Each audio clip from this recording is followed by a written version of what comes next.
Welcome to the Real News Network. I'm Greg Wilpert. Over 40 U.S. senators are now backing a Senate resolution that could overturn last December's Federal Communications Commission's decision to rescind net neutrality. This means that senators have enough votes to force a floor vote on the issue. With the declared support of one Republican, Senator Susan Collins of Maine, there's a real possibility that the resolution could pass. For many, net neutrality is a key free speech issue because the rule prohibits internet service providers from slowing down or even censoring internet traffic based on payments they receive from websites. Efforts to reverse the FCC's decision against net neutrality are also being pursued on several other fronts. States, for example, are considering legislation to guarantee it, and lawsuits will probably be filed against the FCC once the new rules are official. Joining me to analyze these developments is Craig Aaron. Craig is president of the organization Free Press, one of the groups that fights for net neutrality. Thanks for joining us again, Craig. Thanks for having me back. So last time we had you on, you stated that even though the FCC voted to rescind net neutrality, the fight isn't over. Now it seems that the Senate is waking up to the issue and a resolution to reverse the FCC's decision could pass. How did this happen, especially considering that for many, net neutrality seems like an obscure issue and that Republicans control Congress? Yeah, I think the story is that net neutrality has gone from one of those obscure technical issues to one that is ranking much closer to the top for a lot of people. And we've seen an amazing shift just over the last 2 months where what Donald Trump's FCC and the FCC chairman Ajit Pai did is they really awakened the public to this threat. I mean, millions and millions of people have been activated on this issue going back a decade, but there's something new and different that happened here this fall when the Trump FCC moved to take away these rules that really, set fire to an unprecedented public outcry. A couple weeks ago, we were talking about trying to organize 15 protests across the country on December 7th. There ended up being 700, more than a million now, phone calls went into Capitol Hill, and offices were reporting 4,000, 5,000, 6,000 calls supporting net neutrality, 0 supporting the Trump FCC. And so this has really gotten the attention of politicians. They're hearing a lot, especially from young people, about this issue. It's showing up in the polling that the Democratic Party is doing. And so there's been a remarkable shift in attention and awareness of this issue just in the past couple of weeks. And I think that energy is absolutely carrying over into 2018. And now you're seeing a lot of senators getting on board. There's already 45 senators committed to supporting a resolution that would throw out these rules. So that just leaves, it takes a simple majority. So that leaves them just 6 votes shy in the Senate of the votes necessary to overturn this measure. And that's happened before the measure could even be introduced because the rules still haven't been published in the Federal Register. So we're seeing just this truly unprecedented groundswell of popular opposition from all across the political spectrum and all across the internet.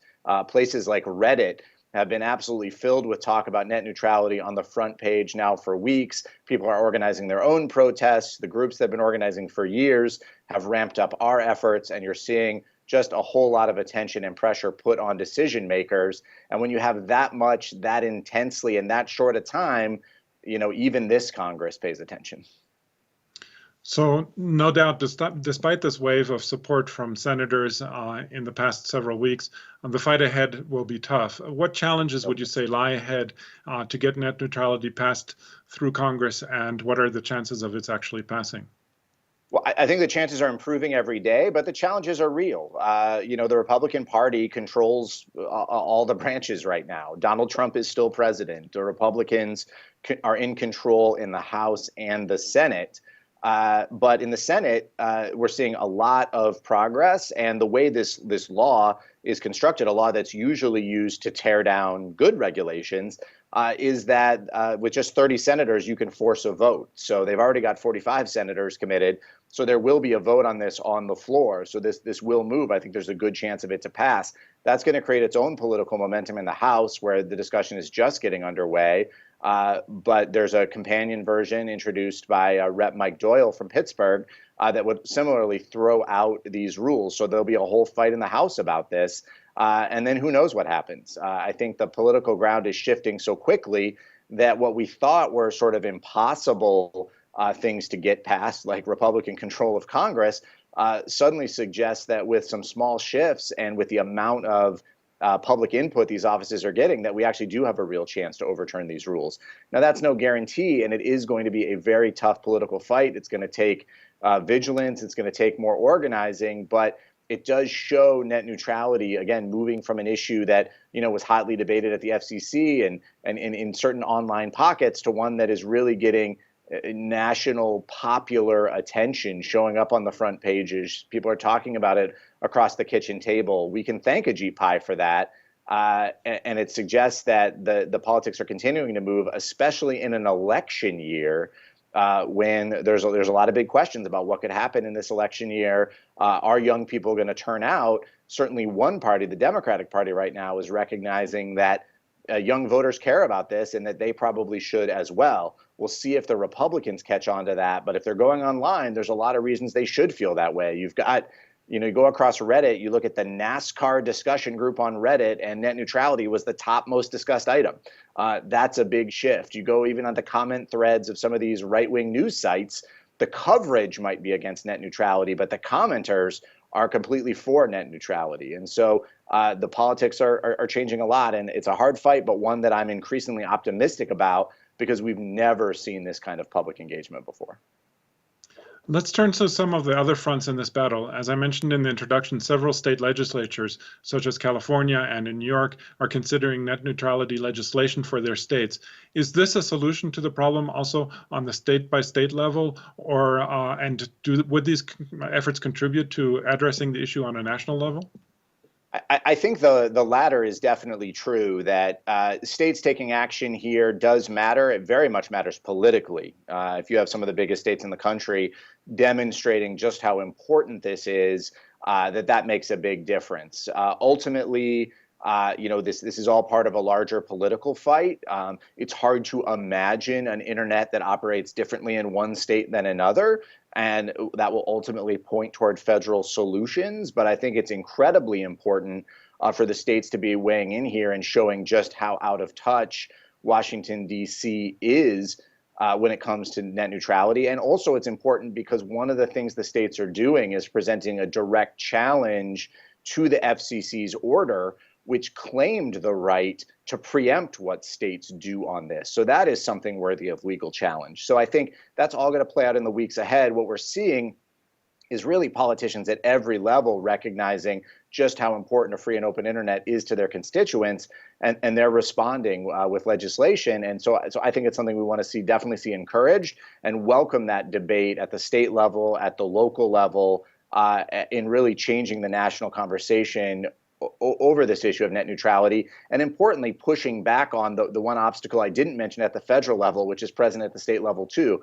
and that's the incredible lobbying power of the phone and cable industry. They're panicking right now, and they're about to spend a lot of money to put a lot of pressure on legislators, Republicans, Democrats, federal, state. They're going to try to really push back on this wave of support for net neutrality. But as that grows, there's a great opportunity to really put a lot of pressure on those companies to change their ways on this issue. So I see it as all part of the same large fight, but it is certainly part of the answer, if not the whole answer, which would be restoring what we had and making sure that the free and open internet works for everybody, no matter where they live, no matter what device they're using, that their phone and cable company can't pick and choose for them what sites and services work, what news and information they can get, and what they can't.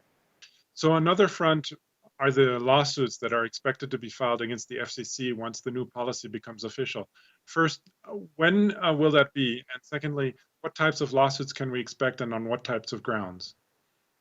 So we don't know exactly when the court case is going to be filed, but it should be in the next few weeks. We're simply waiting for these rules to be published in the Federal Register, which will set in motion a bunch of the procedures and process around this court case. But we can expect this to go to the Federal Appeals Court this year, likely. sometime this year, later this year, and maybe be settled within a year. I know my group, Free Press, is going to be among the groups challenging these rules. We'll be filing a lawsuit. We won't be alone. I think you might see a dozen different organizations, companies, groups, ultimately local governments, state attorneys general, all come in to sue against what the FCC has done. And generally what we'll be arguing is that they failed in the process, and they failed to provide evidence that this change was actually necessary. When it comes to administrative law, it is not enough for the FCC to say Donald Trump is the president now and we want to change the rules. They actually have to make legal arguments. They actually have to provide evidence. We believe they've absolutely failed to do that the order they put out in December is very sloppy, ignores all of the contradictory evidence, ignores the public and what they weighed in and told the FCC to do in the public interest. And we actually think we have a strong case. There's no guarantees when you go to federal court, but we believe we have a strong case to see these rules thrown out and either sent back to the FCC. We're optimistic when it comes to the outcome of this case. And we look forward, actually, to getting our day in court and being able to go after what the FCC is trying to do. Okay, well, we're definitely going to continue to follow the situation and would love to have you back then. I was speaking to Craig Aaron, President and CEO of the group Free Press. Thanks again, Craig, for having joined us. Thanks for having me. And thank you for joining the Real News Network.